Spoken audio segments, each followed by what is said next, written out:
మీరు తీసుకునే అదే మందులు, అదే నాణ్యమైన మందులు, కానీ సగం ధరకే. అవును, మెడ్ ప్లస్ బ్రాండ్స్ పై 50-80% తగ్గింపు. అయ్యదేవర అంటే మన ఫస్ట్ స్పీకర్ అయ్యదేవ కాళేశ్వరరావు ఉన్నారు కదా, వాళ్ళు మీకు ఏమైనా బంధువులు అవుతారా? అవునండి, ఆయన మా ముత్తాత గారు అవుతారు. అయ్యదేవర కాళేశ్వరరావు గారు. తాతగారు ఎలా అయినా ముగ్గురు పిల్లల్లో ఒక డాక్టర్ని చేయాలి అనుకునేవారట. డి విటమిన్ డిఫిషియన్సీ బాగా ఎదుర్కొన్నారు కదా, ఈ ఎక్స్పీరియన్స్ నుంచి వీక్షకులు ఇచ్చే సందేశం. నేను కూడా నా లైఫ్లో ఏంటంటే ప్రెగ్నెన్సీ టైంలోనే ఫేస్ చేయటము, అది ఎర్లీగా ఐడెంటిఫై అవ్వకపోవడము. నాకు less than 3 యూనిట్స్ ఉండిందనమాట బ్లడ్లో. So normally up to 30 to 100 ఉండాల్సింది. దెన్ ఒక 6 lakh యూనిట్స్ ఇంజెక్షన్ ఇచ్చిన తర్వాత దెన్ ఐ స్టార్టెడ్. ఫిట్స్ అనేది సాధారణంగా అప్పుడే పుట్టిన బిడ్డలకు ఎక్కువ వచ్చే అవకాశాలు ఉన్నాయి, ఆ కేసులు ఎక్కువ అవుతున్నాయి కదా. పుట్టిన వెంబడే ఫిట్స్ రావడానికి గల కారణాలు ఏంటి అంటే, యూజువల్గా అది గనక ఎక్కువ డ్యామేజ్ బ్రెయిన్కి జరిగితే కంటిన్యూస్ ఫిట్స్ లాగా వచ్చి వాళ్ళకి పర్మనెంట్గా. మేడం, ఈ ఫిట్స్ వచ్చినప్పుడు what to do, what not to do? నిజానికి సైంటిఫిక్ ఎవిడెన్స్ మాట్లాడుకుంటే అండి, చేతిలో ఏదైనా ఐరన్ రాడ్సో లేకపోతే కీసో పెడితే, సో ముక్కులో ఒక స్ప్రే ఇటు అటు కొట్టారంటే ఫిట్ అక్కడికక్కడ ఆగిపోయే అవకాశం ఉంటుంది. మెమోరీని పెంపొందించడానికి కానీ లేదా ఈ మతి మరుపును తగ్గించడానికి కానీ ఏమైనా జాగ్రత్తలు తీసుకుంటే అయ్యే అవకాశాలు ఉన్నాయా? సో ఇన్స్టాగ్రామ్లో కానివ్వండి, యూట్యూబ్లో కానివ్వండి, షార్ట్ వీడియోస్ అనేది 30 seconds 1 minute. So attention span అనేది ఇంకా తగ్గించేసుకుంటూ పోతున్నాం మనమే. కుర్చీలో కూర్చొని చేయాల్సిన జాబులు ఎక్కువ అవుతున్నాయి. సో ఇవి సాధారణంగా నర్వ్ వీక్నెస్కు దారితీస్తాయా? So hypertension, diabetes, cholesterol పెరగటం, దాంతో heart strokes and brain strokes రావడం, ఇవన్నీ కూడా. అసలు బీపీ మనకు తక్కువ ఉంది, ఎక్కువ ఉన్న లక్షణాలు ఏ రకంగా ఉంటాయి? మనకు బీపీ ఉందని నిర్ధారించుకోవడం ఎలా? అబౌవ్ 30 years వాళ్ళలో కంపల్సరీగా ఈ బీపీ కానీ షుగర్, కొలెస్ట్రాల్ లాంటివి. కొంతమందికి అయితే అసలు స్ట్రోక్స్ వచ్చిందాకా వాళ్ళకి బీపీ ఉన్నట్లు కూడా ఐడెంటిఫై కాదు. లోయర్ సైడ్ కూడా 100/70 అట్లా ఉన్న వాళ్ళకి కూడా ఏమైనా సమస్యలు వచ్చే అవకాశం ఉందా? యాక్చువల్గా అంటే లో బీపీ అంటూ ఏమి ఉండదు. కొంతమందిలో ఒక్కసారి మాత్రలు వాడడం మొదలు పెడితే అది జీవితాంతం వాడాల్సిందే. చాలా మటుకు మా గైడ్ లైన్స్లో ఏం చెప్తారంటే, ఫస్ట్ వ్యాయామాలు ఎక్కువ చేయడం ద్వారా నరాల వీక్నెస్ అనే అవకాశం ఉంది. మనకి ఎక్సర్సైజ్లో mild, moderate, high intensity workouts ఇలా ఉంటాయండి. మానసిక ఒత్తిడి, అదే రకంగా యాంగ్జైటీ పెరుగుతుంది. ఇది మన నర్వ్స్ మీద ఎటువంటి ప్రభావం చూపే అవకాశం ఉంది? మనకి స్ట్రెస్ ఎవరికి లేదు, అందరికీ ఉంది. కాకపోతే అల్యూమినియానికి డిమెన్షియాకు డైరెక్ట్ సంబంధం ఉందని వస్తున్నాయి. సో ఒక న్యూరో ఫిజిషియన్గా మీ అభిప్రాయం ఏంటి వీటి మీద? అల్యూమినియం ఉందా, లేకపోతే మ్యాంగనీస్ ఉందా, ఇంకొక టాక్సిసిటీ ఉందా, కొంతమందిలో అది. మీరు అల్యూమినియం పాత్రలు వాడమంటారా, వాడొద్దంటారా? మీరు వాడతారా పర్సనల్గా? రీసెంట్గా మనకి యోగిక్ ఇవి సూచనలు కానీ అందరూ చెప్పేది ఏంటంటే, సాధారణంగా మీ ఒత్తిడి తగ్గించుకోండి అంటారు, బట్ అది సాధ్యం అవ్వడం అనేది కొద్దిగా కష్టం. సో మీరు మీ వ్యక్తిగత జీవితంలో ఒత్తిడి తగ్గించుకోవడానికి ఎలాంటి కార్యక్రమాలు చేస్తారు? ఇది స్ట్రెస్ తగ్గించుకోవటం అనేది కూడా ఒక మాస్టరీ, అదొక ఆర్ట్. వాళ్ళకి ఇష్టం లేని జాబులు చేయాల్సి వస్తుంది, దాంతో తలనొప్పి కేసులు కూడా పెరుగుతున్నాయి. సో అసలు యాక్చువల్గా తలనొప్పికి రావడానికి గల కారణాలు ఏంటి? తలనొప్పి వచ్చే అవకాశాలను మనం తగ్గించడానికి ఏం చేయాలంటారు? Tension headache or stress headache అంటాం. సో ఇది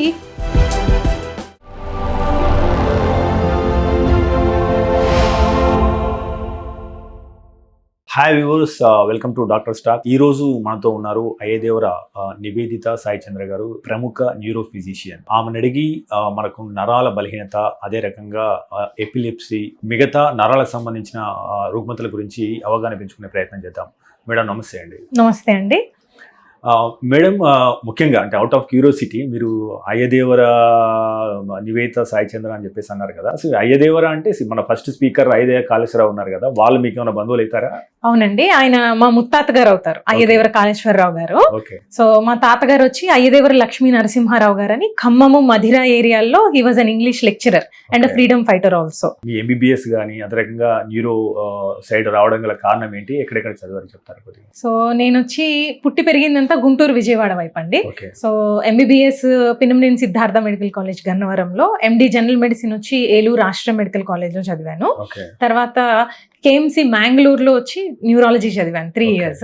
సో అసలు న్యూరాలజీ ఎలా ప్యాషన్ మొదలైంది అంటే మా నాన్నగారికి 3 సిస్టర్స్ ఉండేవాళ్ళు. Okay. So one of the sisters చిన్న చెల్లెలు అనమాట. ఓహో. ఆవిడకి 10 ఏళ్ల వయసు ఉన్నప్పుడు ఒక నరాల సమస్య ఏదో మొదలైంది.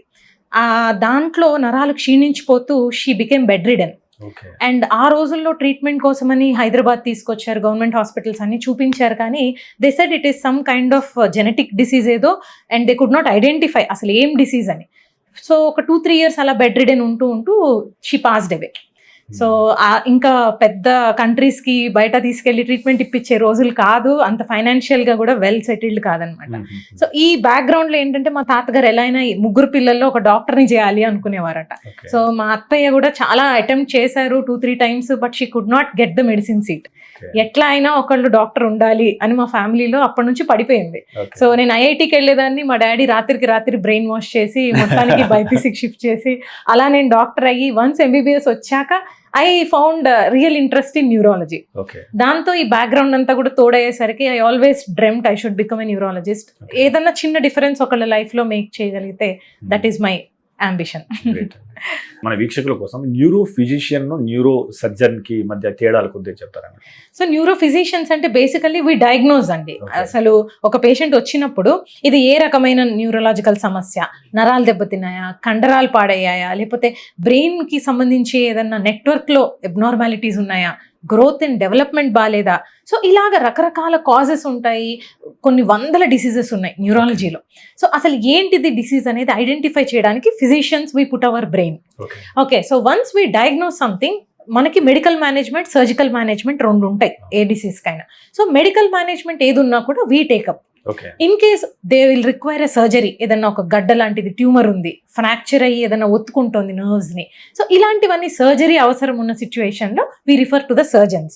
సో న్యూరో సర్జన్స్ వచ్చి they put their heart and soul in treating that surgical causes. ఏదన్నా ఉంటే కనుక ఆపరేట్ చేయడము, తీసేయడము, సో వాళ్ళకి ఆ విధంగా ట్రీట్మెంట్ చేస్తూ ఉంటారు. మేడం, అంటే సాధారణంగా మీరు కూడా డి విటమిన్ డెఫిషియన్సీ బాగా ఎదుర్కొన్నారు కదా. యాక్చువల్గా భారత్లో ఈ డెఫిషియన్సీ పెరగడం గల కారణం ఏంటి? మీరు ఎటువంటి చిట్కాలు అందిస్తారు? మీ ఎక్స్పీరియన్స్ నుంచి వీక్షకులు ఇచ్చే సందేశం ఏంటి? సో విటమిన్ డి లోపించడం అనేది మేబీ మన ముందు తరాల్లో కూడా ఉండే ఉంటుంది, బట్ రీసెంట్ గా దాన్ని త్వరగా ఐడెంటిఫై చేయడం అనేది జరుగుతోంది. Okay. ఎందుకంటే ఈ పాలు కల్తీ కావటము అండ్ న్యాచురల్ ఫుడ్ మనకి ఎక్కడ దొరకట్లేదు. ఈవెన్ వెజిటబుల్స్, ఫ్రూట్స్ అన్ని తింటున్నాము అంటే కూడా ఎంత కెమికల్ కలిపేసి ఉన్నాయి, ఎంత న్యాచురల్ గా ప్రొడ్యూస్ అయ్యాయి, వాటిలోంచి న్యూట్రిషన్ మనం ఎక్వైర్ చేయలేకపోతున్నాం. ఇండియాలోనే ఎందుకు చూస్తున్నాము అంటే చాలా మటుకు ఫారెన్ కంట్రీస్ లో they identified this deficiency long time back. Okay. So అందుకని they give fortified supplements. So bread ఉంది, వైటమిన్ ఏ, వైటమిన్ డి అన్ని కలిపి దొరుకుతాయి. లేదు మిల్క్ ఉన్నాయి, సో అన్ని యాడ్ చేసిన మిల్క్ దొరుకుతాయి అక్కడ. Okay. సో అలా మన ఇండియాలో ఇంకా అంత అవేర్నెస్ రాలేదు కాబట్టి మనం ఏంటంటే ఈ డెఫిషియన్సీస్ ని ఎదుర్కోవాల్సి వస్తుంది. అది త్వరగా ఐడెంటిఫై చేయలేదనుకోండి, కొంతమందిలో ఏంటంటే పెయిన్స్ కిందన, లేకపోతే నీరసము, నిస్సత్తువ, మజిల్ వీక్నెస్, సో దాంతో వాళ్ళ పూర్తి క్వాలిటీ ఆఫ్ లైఫ్ దెబ్బతింటూ ఉంటుంది. సో దానికి చిట్కాలు అంటే బేసిక్గా మనకి ఎంత వీలుంటే అంత మనము కాల్షియం రిచ్ ఫుడ్, సన్లైట్కి ఎక్స్పోజ్ అవ్వడము, దాంతో పాటుగా అప్పుడప్పుడు ఒకసారి డాక్టర్ని కన్సల్ట్ అయ్యి ఇలాంటి సిమ్టమ్స్ ఉన్న వాళ్ళు ఏమైనా వైటమిన్ డెఫిషియన్సీస్ ఉన్నాయా అనేది అవి కరెక్ట్ చేసుకుంటే అవి ఈజీలీ ట్రీటబుల్ కాజెస్. Okay. అవి ట్రీట్మెంట్ లేని జబ్బులు అనుకోండి, డెఫినెట్లీ మనం లేట్ చేసి వెళ్ళినా కూడా పెద్దగా ఉపయోగం లేదు మనకి, బట్ ట్రీట్ చేయగలిగిన మిస్ అయితే కనుక అవి చాలా ఘోరంగా సఫర్ అవుతారు. అంటే మీకు లైఫ్ లో ఎప్పుడు మీరు ఎదుర్కొన్నారు మేడం ఈ సమస్య? యాక్చువల్గా సో విమెన్ లో చూసుకుంటే మనకి ప్రెగ్నెన్సీ, డెలివరీస్ ఇలా జరుగుతూ ఉన్నప్పుడు లాక్టేషన్ టైంలో కూడా కాల్షియం అండ్ వైటమిన్ డి అనేది చాలా ఎక్కువ అవసరం పడుతూ ఉంటుంది. ఎందుకంటే బేబీ గ్రోత్ కి, వాళ్ళ బోన్ ఫార్మేషన్ కి కూడా ఇవి చాలా అవసరం. Okay. సో మదర్ సరిగా న్యూట్రిషన్ తీసుకోలేకపోతే, ఒకవేళ తీసుకున్నది సరిపోకపోతే తనకి డెఫిషియన్సీస్ వస్తాయి అండ్ బేబీకి కూడా సరిగా అందకపోవచ్చు అవి. Okay. అండ్ ఫీటస్ ఎలాగుంటుందంటే it will thrive for its existence. Okay. So ఎంత వీలుంటే అంత మదర్ నుంచి అది గ్రాప్ చేసుకోవడానికి ట్రై చేస్తారు. అలాంటప్పుడు mother will go in to lot of deficiency. So అది నేను కూడా నా లైఫ్లో ఏంటంటే ప్రెగ్నెన్సీ టైంలోనే ఫేస్ చేయటము, అది ఎర్లీగా ఐడెంటిఫై అవ్వకపోవడము, కొద్ది రోజుల తర్వాత ఎందుకు ఇంత వీక్గా ఉంటుంది అని అన్ని టెస్ట్లు చేస్తూ ఎంఆర్ఐ కూడా చేసుకోను నేను. ఆ టైంలో ఈ వైటమిన్ డి లెవెల్స్ అనేది చెక్ చేయాలి అని కొత్తగా అప్పుడే ఇండియాలో అందరికి అవగాహన వచ్చింది. సో అప్పుడు వాళ్ళు టెస్ట్ చేయడంలో నాకు less than 3 యూనిట్స్ ఉండిందనమాట బ్లడ్లో. So normally up to 30 to 100 ఉండాల్సింది. సో ఇంత తక్కువ ఉంది ఏంటి అని అప్పుడు మా న్యూరాలజీ అంకుల్ ఒక ఆయన గుంటూరులో ఉంటారు. So he is one of my inspirations, doctor Ram Taraknath garu అని. So he identified it and then ఒక 6 lakh units ఇంజెక్షన్ ఇచ్చిన తర్వాత దెన్ ఐ స్టార్టెడ్ వాకింగ్. లేకపోతే అప్పటిదాకా someone had to lift me up. So అంత సివియర్ మజిల్ వీక్నెస్ వచ్చిందనమాట. సో మేడం, ఇంకోటి ఇప్పుడు సాధారణంగా మన ఫిట్స్ విషయానికి వస్తే, సో ఫిట్స్ అనేది సాధారణంగా అప్పుడే పుట్టిన బిడ్డలకు ఎక్కువ వచ్చే అవకాశాలు ఉన్నాయి, ఆ కేసులు ఎక్కువ అవుతున్నాయి కదా. దానికి గల కారణాలు ఏంటి? పుట్టిన వెంటనే తల్లి నుంచి వేరు చేసి వాళ్ళని మనము వేరే ప్లేస్లో పెడతాం కదా సాధారణంగా. సో దానికి వల్ల ఏమైనా జరిగే అవకాశం ఉంది? ఎందుకంటే వాళ్ళకి సరైన టైంలో సరైన ఫుడ్ అందక, సో అట్లా జరిగే అవకాశం ఉంటుందా అని చెప్పేసి అనుమానంగా ఉంది. సో ఇప్పుడు మనకి చూసుకుంటే కనుక ఫిట్స్ ఏ వయసులో అయినా రావచ్చండి. ఓకే, పుట్టిన వెంబడే ఫిట్స్ రావడానికి గల కారణాలు ఏంటి అంటే యూజువల్ గా గ్లూకోజ్ తగ్గిపోవడం బాడీలో, అండ్ లేదు అంటే ఎలక్ట్రోలైట్స్, కొన్నిసార్లు సోడియం, కాల్షియం ఇలాంటి డెఫిషియన్సీస్ ఉండటం వలన నియోనేటల్ ఇన్ఫెక్షన్స్ అంటాం. During the pregnancy or delivery బేబీస్కి కనుక ఏమైనా ఇన్ఫెక్షన్స్ వస్తే వాటి వలన కూడా ఫిట్స్ అనేది రావచ్చు. సో ఈ రోజుల్లో ఎందుకు ఎక్కువ అవుతుంది అంటే లేట్ ప్రెగ్నెన్సీస్, దాని వలన మదర్స్లోని ప్రెగ్నెన్సీ ఇండ్యూస్డ్ డయాబెటీస్ అంటే జెస్టేషనల్ డయాబెటీస్ మెలిటస్ అంటాం, జీడిఎం. సో దాంట్లో ఏమవుతుంది, మదర్ బాడీలోని షుగర్స్ పేరుకొని ఉండటం వలన బేబీకి కూడా ఎక్కువ షుగర్ వెళ్తూ ఉంటుంది బ్లడ్ ద్వారా. అప్పటిదాకా అలా వెళ్ళిన షుగర్స్ డెలివరీ అయిన వెంబడే బ్లడ్ కట్ ఆఫ్ అయిపోతుంది. సో వాళ్ళ బాడీలో అంత షుగర్ ఒకేసారి ప్రొడ్యూస్ కాదు. సో మనం లాక్టేషన్ ద్వారా, మిల్క్ ద్వారా ఇస్తూ ఉండాలి. అలాంటిది వాళ్ళకి సరిపోయిన బ్లడ్ షుగర్ లేకపోతే వాళ్ళ బ్రెయిన్ ఏం పర్సీవ్ చేసుకుంటుంది, ఓకే నాకు షుగర్ అందట్లేదు అని వాళ్ళకి ఆ ఫిట్స్ లాంటివి వచ్చే అవకాశం ఉంటుంది. సో దీన్ని నియోనేటల్ హైపోగ్లైసీమియా అంటాం. అది గనక ఎక్కువ డ్యామేజ్ బ్రెయిన్కి జరిగితే కంటిన్యూస్ ఫిట్స్ లాగా వచ్చి వాళ్ళకి పర్మనెంట్గా ఆ ఎపిలెప్సీ అనేది పడిపోతుంది. లేదు అంటే బ్రెయిన్ డ్యామేజ్ జరిగి ఎదుగుదల అనేది సరిగా రాదనమాట వాళ్ళకి మెంటల్గా. ఇంకొకటి విషయం ఏంటంటే మదర్ని సెపరేట్ చేయడం అన్నారు. సో మదర్ని సెపరేట్గా ఒక ఐసీయూలో పెట్టడం అండ్ బేబీస్ని నియోనేటల్ ఐసీయూకి తీసుకెళ్ళడానికి కొన్ని కారణాలు ఉంటాయి డెఫినెట్గా. ఉత్తినే అయితే సెపరేట్ చేయరు కదా. సో దాంట్లో అంటే ఆల్రెడీ బేబీకి ఏమన్నా హైపాక్సియా అయిందా, వాళ్ళకి ఏదైనా ఆక్సిజన్ రిక్వైర్మెంట్ ఉందా, సో బ్రీదింగ్ సరిగా తీసుకోలేకపోతే వాళ్ళని తీసుకెళ్లి ventilatory support or oxygen support కోసం ఈ ఎన్ఐసీయూలో పెడుతూ ఉంటారు. అలాంటి బేబీస్లో ఆక్సిజన్ తక్కువ బ్రెయిన్కి అందటం వలన కూడా బ్రెయిన్ డ్యామేజ్ జరిగి ఫిట్స్ అనేది ఇమ్మీడియట్గా గమనిస్తూ ఉంటాం. దాంతోపాటు ఈ మదర్ సెపరేట్ అవటం తోటి కరెక్ట్ టైంకి ఫీడింగ్ అనేది ఇనిషియేట్ అవ్వక కూడా వాళ్ళకి ఫిట్స్ అనేది వస్తుంది. అంటే సాధారణంగా ఇప్పుడు అప్పుడే పుట్టిన బిడ్డలకి 5-6 రోజులు వాళ్ళకి వచ్చింది అనుకోండి ఫర్ సపోజ్, సో ఫ్యూచర్ లో దాని ప్రభావం ఏ రకంగా ఉంటుంది, మళ్ళీ వచ్చే అవకాశం ఉంటుందా? సో 5-6 days కి యూజువల్ గా ఫిట్స్ వస్తున్నాయి అంటే దానికి కారణం మోస్ట్లీ బిలిరుబిన్ కూడా కావచ్చు. జాండిస్ అంటాం కదా. సో నియోనేటల్ జాండిస్ ఏంటంటే అబోవ్ 15 or above 20 units వెళ్తూ ఉంటే కనుక ఆ జాండిస్ అనేది బ్రెయిన్ కూడా స్ప్రెడ్ అవుతుంది, బ్లడ్ లోనే కాకుండా. సో అప్పుడు అది నియోనేటల్ జాండిస్ బ్రెయిన్ లోని డ్యామేజ్ చేసి కొన్ని ప్లేసెస్ లో దానివల్ల ఫిట్స్ కానీ మూమెంట్ అబ్నార్మాలిటీస్ కానీ రావడం అనేది జరుగుతూ ఉంటుంది. ఇలా జరిగిన డ్యామేజ్ బ్రెయిన్కి ఏదైతే ఉందో ఒక్కొక్కసారి అది ఇర్రివర్సిబుల్ కూడా అవ్వచ్చు. సో వాళ్ళు లైఫ్ లాంగ్ ఫిట్స్ తో సఫర్ అయ్యే అవకాశం కూడా ఉంటుంది. ఫిట్స్ అనేది జెనెటికల్ గా ఏమైనా వచ్చే అవకాశం ఉందా? డెఫినెట్లీ. సో మనకి ఎపిలెప్సీని 2 రకాలుగా పిలుస్తాం అనమాట మేము, structural epilepsy or genetic epilepsy, idiopathic epilepsy. So structural అంటే ఒక కారణం ఏదో ఉంటుంది బ్రెయిన్ లో, ఒక ట్యూమర్ కావచ్చు, స్ట్రోక్ కావచ్చు, లేకపోతే బ్లీడింగ్ ఆర్ అబ్నార్మాలిటీ, ఏదైనా దెబ్బ తగిలింది అక్కడ ఒక ఫ్రాక్చర్ జరిగి ఇంజురీ అయింది, కంట్యూజన్ లాంటిది, లేకపోతే ఇన్ఫెక్షన్ వచ్చింది, మెనింజైటిస్, ఎన్సెఫలైటిస్ లాగా. లేదంటే కనుక కొంతమందిలో ఈ ఎలక్ట్రోలైట్ డిస్టర్బెన్సెస్ పెద్దవాళ్లలో కానీ చిన్నపిల్లల్లో కానీ చూస్తే డీహైడ్రేషన్ వలన సోడియం, పొటాషియం లాంటివి తగ్గిపోవడం, కాల్షియం, మెగ్నీషియం లాంటివి తగ్గటం, ఇంకా పోతే కొన్ని మందుల వలన, కొన్ని యాంటీబయాటిక్స్, ఇన్ఫెక్షన్స్, రకరకాల కాజెస్ ఉంటాయి. సో ఇలాగ ఏదన్నా ఒక కాజ్ గనక ఉండి ఆ సిమ్టమ్స్ మనకి ఫిట్స్ కింద బయటికి వస్తే అవి కొద్ది రోజుల తర్వాత మనం ట్రీట్మెంట్ చేయగలం. అండ్ ఆ ఫేజ్ దాటిపోయిన తర్వాత వాళ్ళు నార్మల్ అయ్యే అవకాశం 90% ఎక్కువ. స్ట్రక్చరల్ గా కూడా ఏదన్నా ఉంది గడ్డ, అది మనం తీసేసాం, వాళ్ళు రికవర్ అయ్యే ఛాన్సెస్ ఎక్కువ. వేరాజ్ జెనెటిక్ ఆర్ ఇడియోపతిక్ అంటే మనం కాజ్ కనిపెట్టలేకపోయాం దానికి, లేదంటే గనక జన్యుపరంగా వీళ్ళకి పలానా ఎపిలెప్సీ సిండ్రోమ్ ఉంది, ఫ్యామిలీలో రన్ అవుతూ వస్తుంది. ఒక్కొక్కసారి మా ఫ్యామిలీలో ఎవ్వరికీ లేదు, నాకెట్లా ఉంటుంది జెనెటిక్ ఎపిలెప్సీ అని అడుగుతారు వాళ్ళు. సో వాళ్ళలో ఫ్యామిలీలో ఉండాలనే లేదు, జీన్ అన్నప్పుడు ఎక్స్ప్రెస్ కాదు కొంతమందికి. సో స్పొరాడిక్ గా కూడా నా జీన్ లోనే ప్రాబ్లం రావచ్చు, కానీ అది నెక్స్ట్ జనరేషన్స్కి వచ్చే అవకాశం ఉండొచ్చు. అప్పుడు మనం ఆ జెనెటిక్ టెస్టింగ్ చేసుకుంటేనే దాన్ని మనం ప్రూవ్ చేయగలుగుతాం. సో జెనెటిక్ టెస్టింగ్కి వెళ్లే ముందర కూడా క్లినికల్గా ఎలాంటి ఫిట్స్ వస్తున్నాయి అండ్ ఈఈజీ పరంగా ఏం కనిపిస్తోంది మాకు, ఎంఆర్ఐ స్కాన్ ఎలా ఉంది, వీటన్నిటిని బట్టి we classify the patients into structural epilepsy కానీ ఫంక్షనల్ ఎపిలెప్సీ. సో దాన్ని బట్టి ట్రీట్మెంట్ ఉంటుంది. మేడం, ఈ ఫిట్స్ వచ్చినప్పుడు ప్రజల్లో అవగాహన పెంచడానికి what to do what not to do, ఎందుకంటే ఇప్పటికీ చాలా మంది నీళ్లు పోయడం, చేతిలో ఇన్పై పెట్టడం ఇవన్నీ చేస్తున్నారు కదా. కరెక్ట్. ఏం చేయాలి, ఏం చేయొద్దు? చాలా మంది కొన్నిసార్లు ఇదివరకు నేను ఇచ్చిన వీడియోస్ లో కింద కమెంట్స్ పెడుతూ ఉన్నారు. సో దానికి కూడా సైంటిఫిక్ ఎక్స్ప్లెనేషన్స్ ఉన్నాయి. సో చేతిలో ఏదో ఐరన్ది పెడితే అది ఆ సర్క్యూట్ని ఆపేస్తుంది, కరెంట్ సర్క్యూట్ని, ఇలాగా అలాగా. కానీ నిజానికి సైంటిఫిక్ ఎవిడెన్స్ మాట్లాడుకుంటే అండి, చేతిలో ఏదైనా ఐరన్ రాడ్సో లేకపోతే కీసో పెడితే ఫిట్స్ ఆగిపోవడం అనేది నాట్ పాసిబుల్. ఓకే. అండ్ మనకి ఆ షార్ప్ ఆబ్జెక్ట్స్ ఏమైనా పెట్టడం వలన ఇంకా ఇంజురీస్ అయ్యే అవకాశాలే ఎక్కువ. సో అలాంటివి పెట్టడం వల్ల యూజ్ లేదు, పెట్టకూడదు. నోట్లో ఏదైనా ఒక్కొక్కసారి స్పూన్ కానీ వేళ్ళు పెట్టడం కానీ లేకపోతే కనుక గుడ్డలు లాంటివి కుక్కేస్తూ ఉంటారు. అదేంటంటే వాళ్ళకి ఆ నాలిక కొరుక్కొని బ్లడ్ రాకుండా పళ్ళ మధ్యన అడ్డం పెట్టడానికని ప్రయత్నిస్తుంటారు. అది అంతా కరెక్ట్ కాదు. వాళ్ళకి ఇంకా సఫకేషన్ ఎక్కువై ఊపిరాడక వాళ్ళు చనిపోయే అవకాశాలు ఎక్కువ. సో అలాంటివన్నీ చేయకూడదు.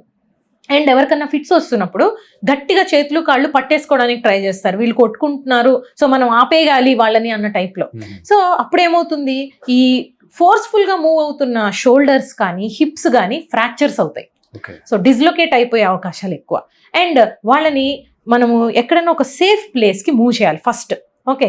సో ఎక్కడన్నా కుర్చీలో కూర్చొని ఉన్నారు, వాలిపోతున్నారు ఒక సైడ్కి, వాళ్ళని కింద నేల మీద పడుకోబెట్టాలి, సైడ్కి తిప్పి పడుకోబెట్టి ఉంచాలి. సో వెనకాల ఒక దిండు కానీ మెత్తటి పదార్థం పరుపు లాంటిది కానీ లేకపోతే మన దగ్గర స్కూల్ బ్యాగ్స్ ఏవి రెడీగా ఉంటే అవి వాళ్ళ తల కింద పెట్టడానికి ప్రయత్నించాలి. సో నోట్లోంచి ఏమైనా నురగ లాంటిది వస్తే సైడ్కి పడిపోయే వీలు ఉంటుంది. అలానే ఫ్లాట్గా పడుకోబెట్టామనుకోండి వాళ్ళు ఉక్కిరి బిక్కిరై వాళ్ళకి ఊపిరి అందదనమాట. సో దాంతో పాటుగా ఏంటంటే కొంచెం ఎయిర్ వాళ్ళకి అందేలాగా చూడాలి. సో టైట్గా కాలర్ లాంటిది లేకపోతే బటన్స్ లాంటివి ఏమన్నా వాళ్ళ మెడ చుట్టూతో ఒత్తుకుంటున్నాయా అవి లూజ్ చేయాలి. లూజ్ చేసి వాళ్ళకి ఏంటంటే మనకి చుట్టూతా కాస్త స్పేస్ వదిలిపెట్టాలి. 2 minutes కంటే ఎక్కువ టైం చూసుకుంటూ ఉండాలి మనం, ఎంతసేపు వచ్చింది ఫిట్ అనేది. 2 minutes దాటిపోయింది, 5 minutes దాటిపోతుంది, ఇంకా ఫిట్లోనే ఉన్నాడు మనిషి, వెంబడే అంబులెన్స్ కాల్ చేసి ఇమ్మీడియట్గా హాస్పిటల్కి తీసుకెళ్ళాలి. సో 5 minutes దాటిపోయి ఇంకా ఫిట్స్ వస్తున్నాయి అంటే ఆ బ్రెయిన్కి ఆక్సిజన్ సరఫరా అందదన్నమాట. సో ఇవి మనం అలామింగ్గా చూసుకుంటూ ఉండాలి. అండ్ ఎప్పుడు ఈ ఫిట్స్ అనేది ఆల్రెడీ ఒక పర్సన్కి ఉన్నది అనే హిస్టరీ ఉంటే వాళ్ళు ఒక రెస్క్యూ మెడికేషన్ అనేది బ్యాగ్లో క్యారీ చేస్తూ ఉంటారు. ఆ విషయం వాళ్ళ స్కూల్లో ఉన్న పిల్లలకు కానీ స్కూల్ టీచర్కి కానీ ఆఫీస్లో పనిచేసే కొలీగ్స్కి ఫ్యామిలీ మెంబర్స్కి ఫ్రెండ్స్కి అందరికీ కూడా తెలిసి ఉండాలి ఆ మెడిసిన్ ఎక్కడుంది అవైలబుల్గా, దాన్ని ఎలా స్ప్రే చేయాలి ముక్కులోని అని. ఇప్పుడు టాబ్లెట్స్ పెట్టడం అనుకోండి, ఫిట్ వస్తున్న టైంలో టాబ్లెట్ వేయడం కష్టం, ఇంజెక్షన్ అంటే అందరూ ఇవ్వలేకపోవచ్చు. సో అలాంటి సిచ్యువేషన్లో లేటెస్ట్గా మనకి స్ప్రేస్ వస్తున్నాయి. సో ముక్కులో ఒక స్ప్రే ఇటు అటు కొట్టారంటే ఫిట్ అక్కడికక్కడ ఆగిపోయే అవకాశం ఉంటుంది. సో అది ఫస్ట్ ఎయిడ్ లాగా అనమాట. సో అంటే వాళ్ళని ఒక సైడ్కి పడుకోబెట్టాలి అంటారు, అందులో ఎంతవరకు వస్తుంది? కరెక్ట్ అండి. ఒక సైడ్కి పడుకోబెట్టడం వల్ల ఏంటంటే మనకి ఊపిరి అందడానికి వాళ్ళకి ఈజీగా ఉంటుంది. సో ఒక సైడ్కి ఆ సెలైవా కానీ సెక్రిషన్స్ ఏమైనా నోట్లోంచి వచ్చేవి ఉంటే అవి ఉక్కిరి బిక్కిరి కాకుండా సైడ్కి తిప్పినప్పుడు బయటికి కారిపోతాయి. సో అలాంటప్పుడు వాళ్ళకి ఎయిర్వే అనేది క్లియర్గా ఉంటుంది.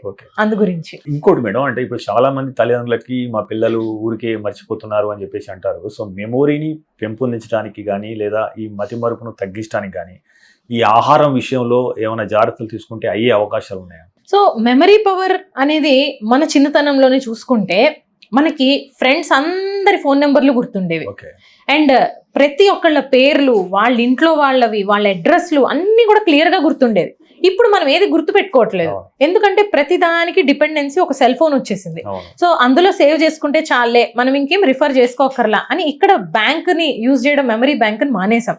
అదే విధంగా పిల్లలు కూడా బుక్స్ చదివి పురాతన విషయాలన్నీ, మన హిస్టరీ కానీ లేకపోతే కనుక మైథాలజీ కానీ ఇవన్నీ తెలుసుకోవాలి అనే తపన వాళ్ళలో తగ్గిపోయింది. ఎంతసేపటికి యూట్యూబ్లో కానీ వీడియోస్. So 1 way communication. దానివల్ల ఏంటంటే వాళ్ళని ఎవరు క్వశ్చన్ చేయట్లేదు. సో ఒక ఇంటరాక్షన్ ఉందనుకోండి, ఒక క్వశ్చన్ చేసినప్పుడు వాళ్ళకి కూడా లాంగ్వేజ్ అండ్ మెమరీ అనేవి యాక్టివేట్ అవుతూ ఉంటాయి.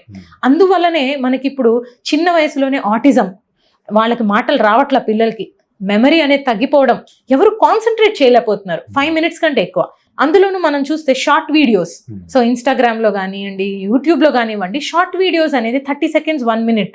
సో అటెన్షన్ స్పాన్ అనేది ఇంకా తగ్గించేసుకుంటూ పోతున్నాం మనమే. సో వాళ్ళు ఒక 30 seconds వీడియో చూసారా, నెక్స్ట్ దానికి వెళ్ళిపోవాలి, అంతకంటే ఎక్కువ కాన్సన్ట్రేట్ చేయలేరు. సో ఇలా ఉండటం వలన కాన్సన్ట్రేట్ ఎప్పుడైతే చేయట్లేదో అది మన బ్రెయిన్లో స్టోర్ కాదు. ఓకే. సో మనం ఈ ప్రాసెస్ని ప్రాపర్గా డిజైన్ చేయాలి పిల్లలకి మళ్ళీ. సో ఒక బుక్ ఇవ్వడం, స్టోరీ మొత్తం చదవడం, పిల్లలు రిప్రొడ్యూస్ చేయడం, దాన్ని మనతో వచ్చి డిస్కస్ చేయడం కాన్సెప్ట్స్, ఇవి మళ్ళీ మనం వాళ్ళని ఎంకరేజ్ చేయాలి. ఫస్ట్ థింగ్ ఈజ్ ప్రాక్టీస్ అండి. ప్రాక్టీస్ చేస్తే మళ్ళీ మెమరీ వాళ్ళకి ఇంప్రూవ్ అవుతుంది. సెకండ్ థింగ్ ఏంటంటే good nutritious food. So fruits, vegetables, antioxidants ఎక్కువ ఉండడం, వాటర్ ఎక్కువ తాగడం. అసలు దాని మీద ఎవరు కాన్సన్ట్రేట్ చేయరు parents. So minimum 2 litres water తాగించారు అనుకోండి, ఆ వాటర్ లోనే మనకు ఆక్సిజన్ కంటెంట్ ఎక్కువ ఉంటుంది. సో దాని ద్వారా కూడా బ్రెయిన్ యాక్టివేట్ అవుతుంది. అండ్ తగిన మోతాదులో వాళ్ళకి బ్రేక్స్ ఇవ్వాలి, స్క్రీన్ టైం లిమిటెడ్ గా ఉంచాలి, అండ్ యాక్టివ్గా ఫిజికల్ యాక్టివిటీస్లో కూడా పెట్టాలి. సో ఫిజికల్గా ఎప్పుడైతే వాళ్ళు ఫిట్ ఉండి స్ట్రాంగ్గా ఉంటారో అప్పుడు మెంటల్గా కూడా వాళ్ళు ఇంప్రూవ్ అవుతారు.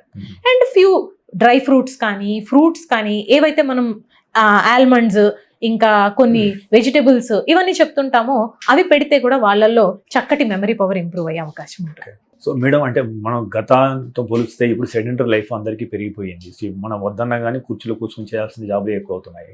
సో ఇవి సాధారణంగా నర్వ్ వీక్నెస్కు దారితీస్తాయా? ఇలాంటి వాళ్ళు ఎటువంటి జాగ్రత్తలు తీసుకుంటే మంచిది? సో మనకి మెయిన్గా సెడెంటరీ లైఫ్ స్టైల్ వలన ముఖ్యంగా వస్తున్నవి బ్యాక్ పెయిన్, నెక్ పెయిన్ అండి. దాంతో పాటుగా ఒబెసిటీ.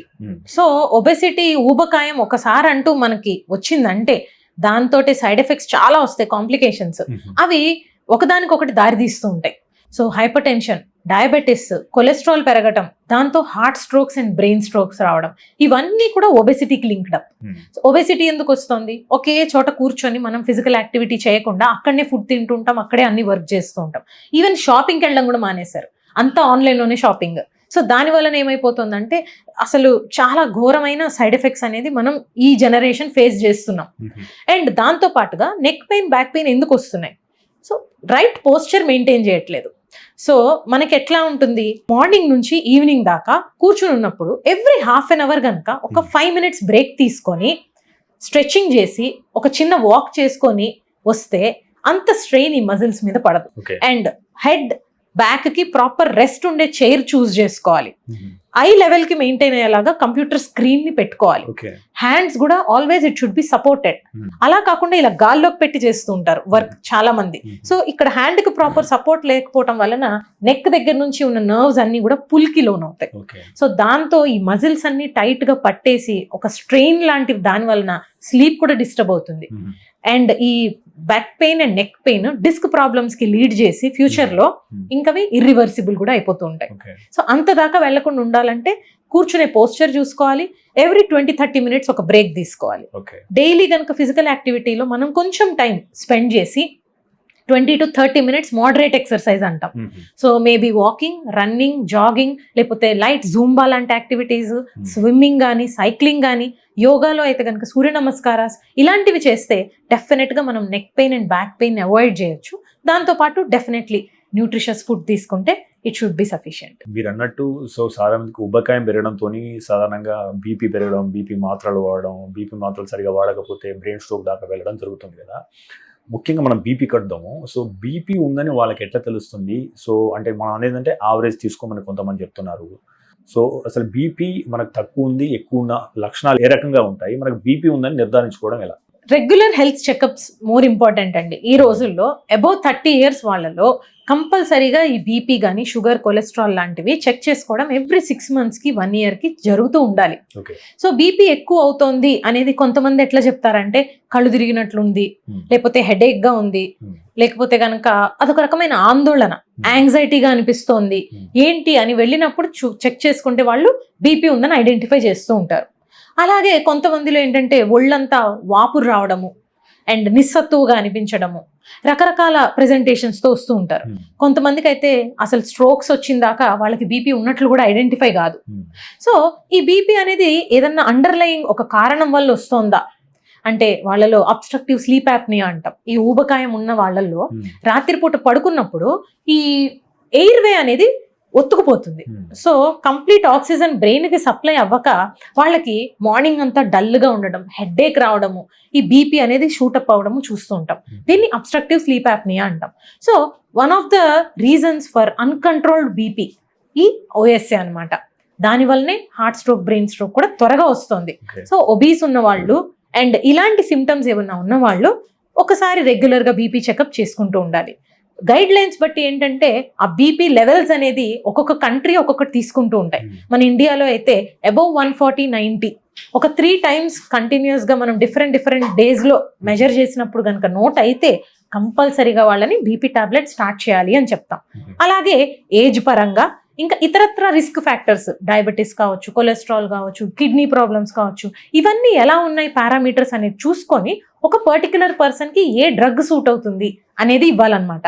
వాళ్ళెవరో ఈ బీపీ టాబ్లెట్ వాడుతున్నారని మనం కూడా అదే వాడేయచ్చులే అని ఓవర్ ద కౌంటర్ కొనుక్కొని వేసుకోకూడదు. ఇంకోటి మేడం, అంటే హయ్యర్ సైడ్ చెప్తున్నాడు, లోయర్ సైడ్ కూడా 100/70 అట్లా ఉన్న వాళ్ళకి కూడా ఏమైనా సమస్యలు వచ్చే అవకాశం ఉందా? సో లో బీపీ అని చాలా మంది అంటుంటారు. మీకు బీపీ ఉందా అని అడిగితే అవును మేడం నాకు లో బీపీ ఉంది అంటారు. యాక్చువల్ గా అంటే లో బీపీ అంటూ ఏమి ఉండదు. కొంతమందిలో ఫిజియోలాజికల్ గానే బీపీ అనేది తక్కువ ఉంటుంది. అలానే హార్ట్ రేట్ కూడా చూసుకుంటే మీరు కొంతమందిలో అసలు బేసిక్ గా మనం రెస్ట్ లో మెజర్ చేసినా కూడా 100 హార్ట్ రేట్ అనేది వాళ్ళకి కామన్ అన్నమాట. కొంతమంది ఇప్పుడు రన్నింగ్ చేసేవాళ్ళు, అథ్లెట్స్, వాళ్ళలో ఎట్లా 50 వాళ్ళ హార్ట్ రేట్ నార్మల్ గా ఉంటుంది. వాళ్ళు పరిగెత్తినా మాక్సిమం 70కి వెళ్తుంది కానీ దాటదనమాట. సో ఇలాగా వాళ్ళ యావరేజ్ బీపీ ఫస్ట్ నుంచి కూడా అది లోనే ఉందనుకోండి, వాళ్ళకి పెద్ద నష్టం పడదు.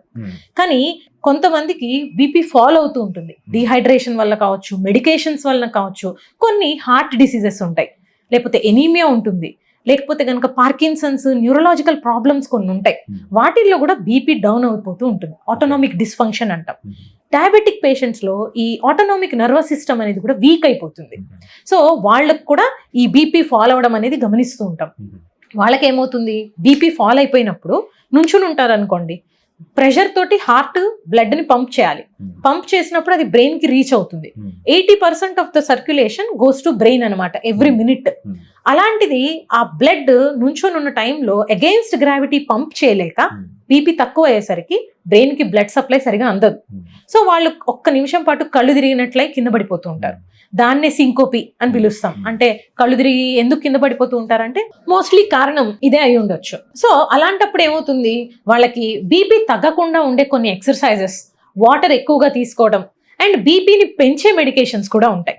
సో అలాంటివన్నీ వాళ్ళ కండిషన్ ని చూసి మేము అడ్వైస్ చేయడం అనేది జరుగుతుంది. సో బీపీ ఎక్కువ ఉన్నవారు సాధారణంగా మాత్రలు వాడడం సహజము, అది రెగ్యులర్ గా వాడుతూ ఉంటారు. సో వాళ్ళు బాగున్నప్పుడు కొన్ని రోజులు వాడకుండా వాయిదా వేస్తుంటారు. సో ఇది ఏమన్నా ప్రమాదానికి కారణం అవుతుందా? సో అది ఎలా అవుతుందంటే మనకు ఒక్కొక్కసారి బీపీ టాబ్లెట్స్ వేసుకుంటూ చెక్ చేసుకుంటారు, అప్పుడు నార్మల్ గా అనిపిస్తుంది. సో వాళ్ళు అనుకుంటారు నాకు బీపీ నార్మల్ గానే ఉంది, సో నేను అసలు వేసుకోవాల్సిన అవసరం లేదు అని. మానేసిన కొద్ది రోజులకి మళ్ళీ అది ఎప్పుడు షూటప్ అవుతుందో మనం చెప్పలేం. అలా ఒక్కసారిగా బీపీ షూటప్ అయినప్పుడు బ్రెయిన్ లో హెమరేజ్ అవ్వడం గానీ, లేకపోతే హార్ట్ అటాక్ లాంటివి రావడం గానీ గమనిస్తూ ఉంటాం అనమాట. సో అందుకని రెగ్యులర్ చెకప్ చేసుకుంటూ దాన్ని తగిన మోతాదులో వాడడం అనేది చాలా అవసరం. సో వాళ్ళంతట వాళ్ళే స్టార్ట్ చేయడము, వాళ్ళంతట వాళ్ళే స్టాప్ చేయడం అనేది ఎప్పుడు కూడా కరెక్ట్ కాదు. ఒక్కసారి మాత్రలు వాడడం మొదలు పెడితే అది జీవితాంతం వాడాల్సిందేనా? సో కొంతమందిలో ఎలాగుంటుందంటే ఒక కారణం వలన మాత్రమే బీపీ పెరుగుతుంది. అంటే సెకండరీ టు సమ్ పెయిన్ కావచ్చు, ఇన్ఫెక్షన్ కావచ్చు, ఏదో ఒక రీజన్ వలన బీపీ పెరుగుతుంది. ప్రెగ్నెన్సీ, సో ప్రెగ్నెన్సీలో బీపీ పెరగడం అనేది కామన్. సో ఆ టైం వరకు మనం బీపీకి మెడిసిన్స్ ఇస్తాం. అయిపోయిన తర్వాతన డాక్టర్స్ మానిటర్ చేస్తూ, సో ఇప్పుడు అది కాజ్ రివర్స్ అయిందా లేదా, సో వీళ్ళకి ఇప్పుడు నార్మల్ మెయింటైన్ అవుతుందా లేదా, సో మెల్లమెల్లగా స్టాప్ చేసి దాన్ని గమనిస్తూ మళ్ళీ ఏం షూటప్ అవ్వట్లేదు అంటే అప్పుడు స్టాప్ చేసే అవకాశం ఉంటుంది. సో కొంతమందిలో ఏంటంటే లైఫ్ స్టైల్ మోడిఫికేషన్స్ చేసిన తర్వాత కూడా రివర్సల్ మెకానిజమ్స్ అనేది ఉంటాయి. So hyper tension, diabetes border line లో ఉన్న వాళ్ళు వెంబడే ట్రీట్మెంట్ స్టార్ట్ చేయడం అనేది ఒక పద్ధతి. చాలా మటుకు మా గైడ్ లైన్స్ లో ఏం చెప్తారంటే ఫస్ట్ లైఫ్ స్టైల్ మాడిఫై చేయడానికి వాళ్ళకు ఒక అవకాశం ఇచ్చి చూడాలి. ఒక 3 months పాటు నువ్వు రెగ్యులర్ ఎక్సర్సైజ్ చేయి, ఉప్పు తగ్గించు, షుగర్ తగ్గించు అండ్ ఫ్యాటీ సబ్స్టెన్సెస్ తినకుండా న్యూట్రిషియస్ డైట్ ఇలా మెయింటైన్ చేయండి. సో అయినా కూడా 3 months తర్వాత కూడా మీది ఇదే పరిస్థితి ఉంటే గనక మనం మెడిసిన్ స్టార్ట్ చేద్దాం అని చెప్పడం అనేది కరెక్ట్ వే అనమాట. ఇంకోటి మేడం, మనం ఎన్ని చేసినా కానీ మన బ్రెయిన్ స్ట్రోక్లు అయితే పెరుగుతున్నాయి ఇప్పుడైతే. సో బ్రెయిన్ స్ట్రోక్లు వచ్చినప్పుడు సాధారణంగా అంటే హైబీపీతోని రకరకాల కారణాలతో బ్రెయిన్ స్ట్రోక్ వచ్చినప్పుడు లక్షణాలు ఎలా ఉంటాయి, మనం ఇమ్మీడియట్ గా చేయాల్సిన పని ఏంటి? సో బీ ఫాస్ట్ అని ఒక న్యూమోనిక్ తయారు చేశారు వరల్డ్ స్ట్రోక్ ఆర్గనైజేషన్ వాళ్ళు. సో BEFAST అని కనుక మనం ఆ 6 letters గమనిస్తే ఈవెన్ ABCDలు చదువుకొని వాళ్ళకు కూడా మనం నేర్పించవచ్చు అవి. సో ఇలా గుర్తుపెట్టుకోవాలి అని. B ఫర్ బ్యాలెన్స్, సో ఎవరన్నా సడన్ గా ఉన్నట్టుండి బ్యాలెన్స్ తప్పి కింద పడిపోతున్నారు, సో చెయ్యి బ్యాలెన్స్ అవ్వక వస్తువులు జారిపోతున్నాయి. ఈ ఫర్ ఐ సైట్ అంటే సడన్ గా కూర్చున్న వ్యక్తి కూర్చున్నట్టు ఇలా కర్టెన్ పడిపోయినట్లు ఏం కనిపించట్లేదు, సో అది కూడా ఒక స్ట్రోక్ లక్షణం కావచ్చు. ఎఫ్ ఫర్ ఫేస్ అంటే ఫేస్ లో వంకర వెళ్ళడం, మూతి వాలిపోయినట్లుగా, లేకపోతే కన్ను మూసుకోకపోవడము, ఇలా ఒక ఫేస్ వైపు వంకర అయినట్లుగా గమనిస్తే గనక మనం దాన్ని కూడా స్ట్రోక్ లక్షణంగా భావించాలి. ఏ ఫర్ ఆర్మ్ అంటే ఒక చెయ్యి కావచ్చు, కాలు కావచ్చు, అది తిమ్మిరెక్కిన, బరువెక్కిన, వీక్ గా అయిపోయిన, కదపలేని పరిస్థితి, నడవలేని పరిస్థితి, ఇవన్నీ కూడా స్ట్రోక్ లక్షణాలే. ఇక ఎస్ ఫర్ స్పీచ్ అంటే మాట తడబడటం లేదా తేడా రావడం, అసలు మాట్లాడలేకపోవడం, లేదు ఎదుటి వ్యక్తి ఏం చెప్తున్నారో వాళ్ళకి అవగాహన కావట్లేదు, దాన్ని కూడా రిసెప్టివ్ స్పీచ్ ఈజ్ అబ్నార్మల్ అని మనం గమనించాలన్నమాట. సో ఆ 5 కారణాలు గనక ఉంటే లాస్ట్ది టీ ఫర్ టైం అంటాం.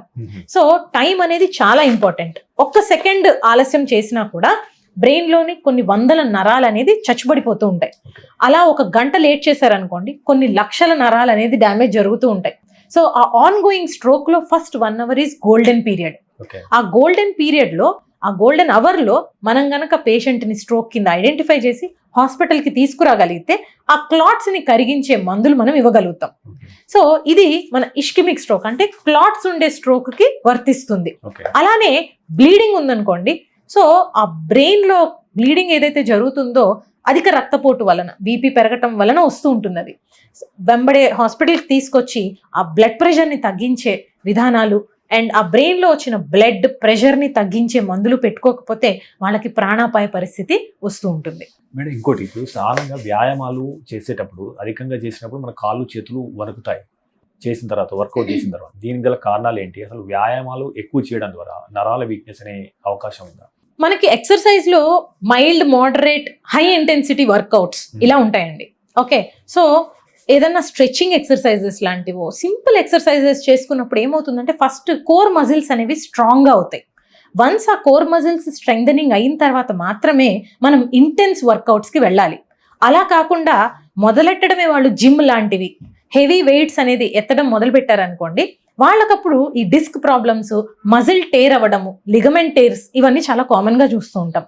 అండ్ ఈ నర్వ్ కూడా ఒకసారి పుల్ అయితే గనక ఆ డిస్క్ నుంచి ఒత్తుకొని అది రికవరీ చేయడం అనేది చాలా ఇబ్బంది అవుతూ ఉంటుంది. అండ్ వీళ్ళలో చాలా కామన్గా చూసేది మజిల్ క్రాంప్స్ కూడా. చేతులు కాళ్ళు వణకడానికి కూడా రీజన్ అదే. ఎందుకంటే వాళ్ళ వర్కౌట్ చేసే టైంలో సరైన న్యూట్రిషన్ తీసుకోరు, ఫ్లూయిడ్స్ తీసుకోవాలి. అండ్ సోడియం, పొటాషియం ఇలాంటి ఎలక్ట్రోలైట్స్ ఏవైతే మన బ్లడ్లో నడుస్తూ ఉంటాయో నార్మల్గా, డీహైడ్రేషన్కి లోనైనప్పుడు, ఇంటెన్స్ వర్కౌట్స్ చేసినప్పుడు ఇవి డెఫిషియన్సీకి లోన్ అవుతాయి. అలాంటప్పుడు వాళ్ళలో ఆ వీక్నెస్, మజిల్ క్రాంప్స్ అన్ని ఎక్కువగా వస్తూ ఉంటాయి. సో అంటే రాకుండా ఏం చేయాలి మేడం? ఎక్కువ హైడ్రేట్ చేసుకొని అండ్ ఫస్ట్ మనం బాడీ మజిల్స్ అన్నిటిని స్ట్రెంగ్థెన్ చేసుకొని అప్పుడు హై ఇంటెన్సిటీ వర్కౌట్స్ కి వెళ్ళడం అండర్ సూపర్విజన్ అండ్ గైడెన్స్. ఎప్పుడు కూడా మనకి ట్రైనర్ లేకుండా మనం అలాంటి వర్కౌట్స్ కి అటెంప్ట్ చేయకూడదు. చేసినా కూడా ఒక గ్రేడెడ్ మెకానిజం లో వెళ్ళాలి. అంటే ఒకే రోజున అన్నప్రాసన రోజే ఆవకాయ తినకూడదు అన్నట్లుగా ఒకే రోజున మనము 1 hour 2 hours ఒకేసారి వర్కౌట్ చేస్తే బాడీ తట్టుకోలేదు. సో ఫస్ట్ 10 minutes నుంచి మొదలు పెట్టి స్లోగా ఇంక్రీజ్ చేస్తూ maximum up to 45 minutes or 1 hour should be sufficient అనమాట. సో ఆ ఎక్సర్సైజ్ లో కూడా మారుస్తూ ఉండాలి. ఒకరోజు సైక్లింగ్ చేశారు, ఇంకో రోజు వాకింగ్ చేయాలి, ఇంకో రోజు వర్కౌట్స్ చేయాలి. సో స్ట్రెంగ్త్ పెంచుకునే ఎక్సర్సైజెస్ ఏవైతే ఉంటాయో ఒక లిస్ట్ ఇస్తారనమాట మనకి ట్రైనర్స్ ఎవరన్నా. సో దాని ప్రకారం చేసుకుంటూ వెళ్తే కనుక ఈ డ్యామేజ్ కి గురవకుండా ఉంటారు. మేడం ఈ మధ్య అంటే పెరుగుతున్న ఆధునిక జీవన శైలితోనే సో మానసిక ఒత్తిడి, అదే రకంగా యాంగ్జైటీ పెరుగుతుంది. ఇది మన నర్వ్స్ మీద ఎటువంటి ప్రభావం చూపే అవకాశం ఉంది? సో స్ట్రెస్ రిలేటెడ్ అనేది మనకు మెడికల్ ప్రొఫెషన్లో ఎంత కామన్ అంటే మనము రోజువారీగా అన్నం తినాలి లేదా మంచినీళ్ళు తాగాలి అనేది ఎంత అవసరమో ఒక పర్సన్ మన దగ్గరకు వచ్చినప్పుడు ఏ ప్రాబ్లం అయినా కానివ్వండి, అది brain related, heart related, kidney, anything, stress ఎంత ఉంది అనేది మనం అసెస్ చేయకపోతే అది చాలా దారుణమైన విషయం. ఎందుకంటే స్కూల్ పిల్లల దగ్గర నుంచి తీసుకొని ఆఫీసులకు వెళ్ళే వాళ్ళు, ఎల్డర్లీ పీపుల్, ఈవెన్ వాళ్ళు 80-90 years వాళ్ళు అయినా కూడా ఒంటరితనం వల్ల కూడా స్ట్రెస్కి లోన్ అవుతున్నారు. సో మనకి స్ట్రెస్ ఎవరికి లేదు, అందరికీ ఉంది. కాకపోతే ఎవరు దాన్ని ఎలా రిసీవ్ చేసుకుంటున్నారు అనే దాన్ని బట్టి వాళ్ళ హెల్త్ అనేది ఎఫెక్ట్ అవుతుంది. సో ఇమోషనల్ స్ట్రెస్ ఫిజికల్ బాడీకి కనెక్షన్ ఏంటి అని చాలా మంది నమ్మరు. ఏమంటే ఇది మీకు స్ట్రెస్ వల్ల వస్తుంది అంటే వాళ్ళు నమ్మరు. ఎలా నమ్మకుండా ఉంటారండి?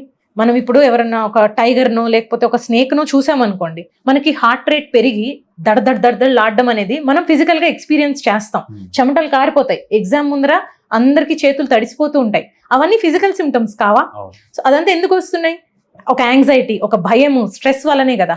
సో స్ట్రెస్ ఎఫెక్ట్ అనేది ఇమోషనల్గా ఉన్నప్పుడు అది ఫిజికల్గా కూడా ఒక ఫామ్ తీసుకుంటుంది.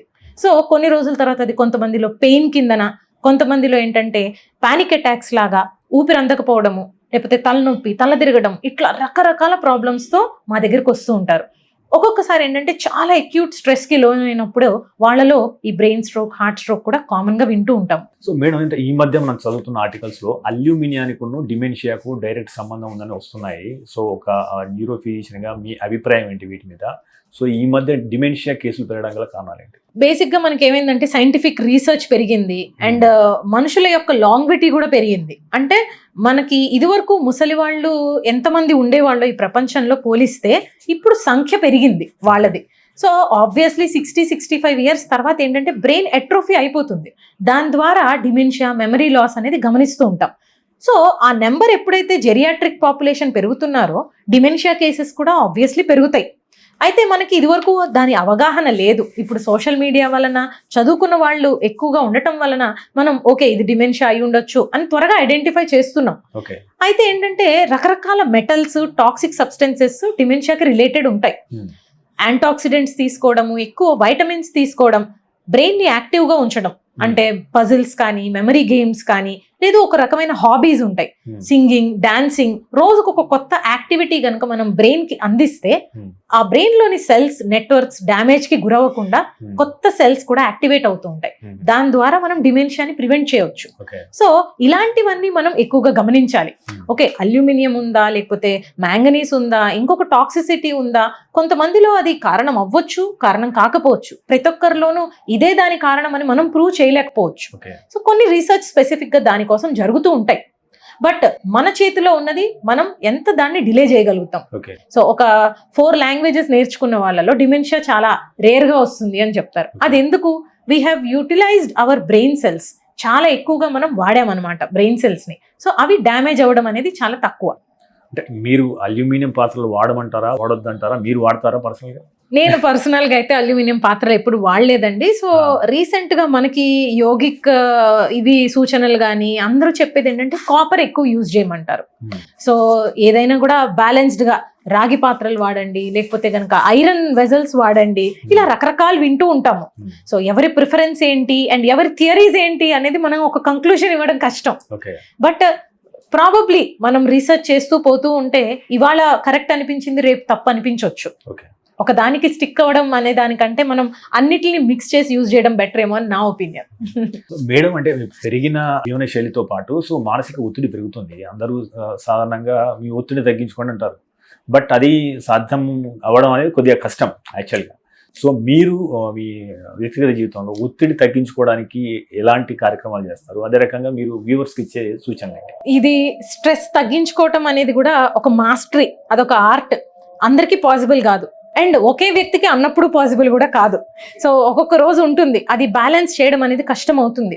సో నా ఉద్దేశం ప్రకారం ఏంటంటే డైలీ ఎక్సర్సైజ్ చేసుకోవడం రెగ్యులర్గా, మన హాబీ ఏదన్నా ఇష్టమైనది, ఒక పెయింటింగ్ కావచ్చు, లేకపోతే మ్యూజిక్ వినడం కావచ్చు, ఒక పాట పాడుకోవడం, డాన్స్ చేయడం, ఏదైతే మనకి ఇష్టమైన హాబీ ఉంటుందో అది ఒక 10 నిమిషాలు చేయగలిగితే చాలా వరకు స్ట్రెస్ అనేది రిలీవ్ అయినట్లు అనిపిస్తుంది. And third thing, deep breathing. So మనకి ఎప్పుడైతే ఒక స్ట్రెస్ఫుల్ సిచ్యువేషన్ వచ్చిందో ఒక 2 minutes రిలాక్స్ అయ్యి ఫస్ట్ నా ఇమ్మీడియట్ కర్తవ్యం ఏంటి, ఒక డీప్ బ్రీత్ తీసుకుంటూ థాట్ ప్రాసెస్ అనేది స్లో డౌన్ చేసి మనము ఆలోచించుకున్నాం అనుకోండి, everything will be clear. And నేను నా పేషెంట్స్కి చెప్పేది ఏంటంటే ఒక 5 years down the lane if you think about this situation, మీరు నిజంగానే ఇంత ఎఫెక్ట్ అవుతారా? How is it going to change your life ఫ్యూచర్లో? అంత మ్యాటర్ కాదు. సో మనం ఈ ఎగ్జామ్ పాస్ అయినా అవ్వకపోయినా 5 years తర్వాత చూస్తే అవును 6 months తర్వాత మళ్ళీ ఎగ్జామ్ ఇచ్చాను, దట్స్ ఓకే. సో మన అటెంప్ట్ ఇవ్వాలి 100%. ఒకవేళ అవ్వకపోయినా కూడా I have a plan B అనేది ఆలోచించుకుంటే ఆ స్ట్రెస్ చాలా వరకు తగ్గినట్లు ఉంటుంది. సో దాంతోపాటు ఏంటంటే మెడిటేషన్, యోగా, ఇలాంటివన్నీ చేస్తూ ఉన్నప్పుడు వీ విల్ రియలైజ్. ఇంకొకటి నేను పర్సనల్గా హ్యాపీగా ఫీల్ అయ్యే మూమెంట్స్ ఏంటంటే సోషల్ సర్వీస్. ఎవరికన్నా మనం ఒకటి వస్తువు కొనుక్కున్నాము అన్న దానికంటే ఒకళ్ళకి మనం ఇవాళ ఇది ఉపయోగపడే పని చేశాము, ఒకళ్ళకి నా చేత్తో నేను అన్నం పెట్టాను. సో సమ్ లోన్లీ పర్సన్, నేను కొంత టైం వాళ్ళతో స్పెండ్ చేసి వాళ్ళకి కాస్త స్ట్రెస్ రిలీవ్ చేయగలిగానంటే మన స్ట్రెస్ చాలా వరకు తగ్గుతుంది. అండ్ ఇవి చిన్న చిన్న యాక్టివిటీస్ కానీ, ఒక సినిమా చూస్తే వచ్చే ఆనందము, they last for very few minutes. ఒక జోక్ విన్నాము, ఒక 5 minutes ఉంటుంది ఆ స్ట్రెస్ రిలీఫ్ మనకి. బట్ ఇలాంటి సోషల్ యాక్టివిటీస్లో పార్టిసిపేట్ చేస్తే ఆ ప్రొడ్యూస్ అయ్యే happy hormones they last for days together. So weekly once ఒక ఆర్ఫనేజ్ కానీ, ఓల్డ్ ఏజ్ హోమ్ కానీ వెళ్ళడం, లేకపోతే అవసరం ఉన్న వ్యక్తితో కాసేపు మాట్లాడడం చేసిన తర్వాత we feel happy for days. అది so that would be my choice how to relieve the stress. అంటే సో ఈ మోడర్న్ జాబ్లు వచ్చిన మేడం, అంటే కొంతమంది వాళ్ళకి ఇష్టం లేని జాబులు చేయాల్సి వస్తుంది, దాంతో తలనొప్పి కేసులు కూడా పెరుగుతున్నాయి. సో అసలు యాక్చువల్గా తలనొప్పికి రావడానికి గల కారణాలు ఏంటి, తలనొప్పి వచ్చే అవకాశాలను మనం తగ్గించడానికి ఏం చేయాలంటారు? సో హెడేక్ లో చూస్తే మనకి ప్రైమరీ కాజెస్, సెకండరీ కాజెస్ అని ఉంటాయి. సెకండరీ కాజెస్ అంటే అన్ని serious conditions like brain stroke కానీ, లోపల ఉండే గడ్డలు, ట్యూమర్స్ లాంటివి కావచ్చు, ప్రెషర్ పెరగడానికి, ఇలాంటివన్నీ కూడా చూసుకోవాల్సి వస్తుంది. ప్రైమరీ హెడేక్స్ అంటే విమెన్ లో మోస్ట్ కామన్ మైగ్రేన్ చూస్తూ ఉంటాం. సో 1-sided హెడేక్ రావడం, దాంతో నాజియా, వామిటింగ్, విజన్ డిస్టర్బెన్సెస్, ఇవన్నీ గమనిస్తాం. ఇది ప్రతి ముగ్గురులో ఒక ఉమెన్లో మనం గమనిస్తాం అనమాట, అంత కామన్ అది. ఇక అది పోతే మెన్లో అయినా విమెన్లో అయినా ఈక్వల్గా వస్తున్నది tension headache or stress headache అంటాం. సో ఇది పనిలోని ఒత్తిడి ప్లస్ రాంగ్ పోస్చర్స్ ఏవైతే మనం చెప్పుకున్నామో ఇందాక, వాటి వలన కూడా ఈ స్ట్రెస్ హెడేక్ అనేది కామన్గా వస్తూ ఉంటుంది. ఇంకా కొన్ని ట్రైజెమినల్ న్యూరాలజియా ఇలాంటి రేర్ కాజెస్ కూడా హెడేక్కి ఉంటూ ఉంటాయి. అసలు వాళ్ళ హెడేక్ టైప్ ఏంటి, దానికి గల కారణాలు ఏంటి అని కనుక ఒక నిపుణులైన న్యూరాలజిస్ట్ని కలిస్తే ఐడెంటిఫై చేసి దానికి ప్రాపర్ ట్రీట్మెంట్ అనేది మనం ఇవ్వగలుగుతాం అనమాట. థ్యాంక్ యూ నివేదిత గారు, ఎన్నో విలువైన అంశాల మీద మీరు మంచి అవగాహన కల్పించారు. సో ఇది వ్యూవర్స్, ఈ వారం డాక్టర్ టాక్, వచ్చే వారం మరో డాక్టర్తో కలుద్దాం. చూస్తూనే ఉండండి మెడ్ ప్లస్ 1 TV.